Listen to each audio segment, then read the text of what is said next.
overall, what would you say your experiences were with Ring of Honor? Because obviously they've had, they were one of the few companies during the pandemic who were still giving a lot of work. They weren't cutting people. They weren't, or at least for the most part. And obviously, unfortunately, they shut down, but then Tony Khan bought it. And I guess they're going to be back running with the show weekly soon. How was your experiences with them overall?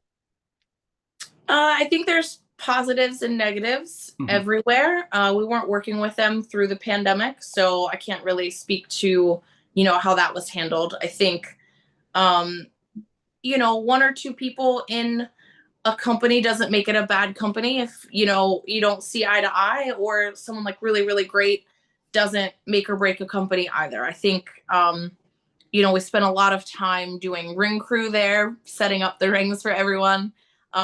So it was okay. It wasn't, Not what you hoped. correct. That's a good way of putting it. Yeah, we were still very green, and I think, we were like bright-eyed and bushy-tailed, like we're selling our house and we're going to Ring of Honor and we're gonna be on TV, like that kind of thing. And yeah, we did a lot of ring crew and got humbled real fast. And we always dream big, right? If we go somewhere thinking like I only deserve to set up the ring, well then that's all you're gonna do, right? Yeah. I'm not apologetic anymore about wanting what I want and wanting a place where I feel I want or deserve to be. So I deserve to be setting up the ring, yes, and now I don't. So I mean I will set up the ring. I just mean, main roster is still on the goal list for me somewhere. Yeah, absolutely. And there's the famous quote, and I'm paraphrasing it by Kevin Nash, where everybody calls it the wrestling business until you treat it like one. And that Yeah.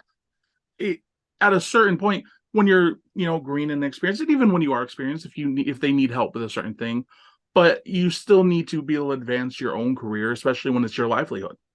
Right.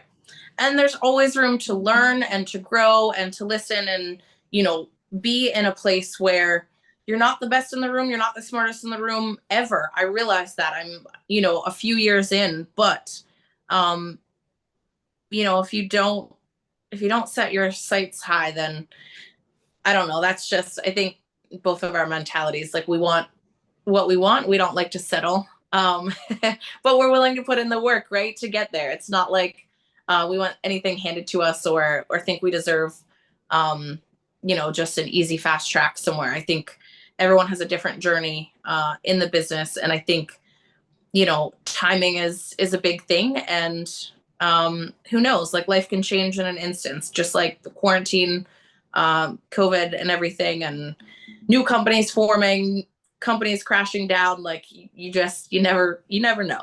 Yeah, wrestling's crazy for that. I mean, we Yeah, don't not going to get into it, but all the headlines going on with wrestling to this very day when we're recording right now, it's yeah, you just don't know what to think, and that's part of the journey.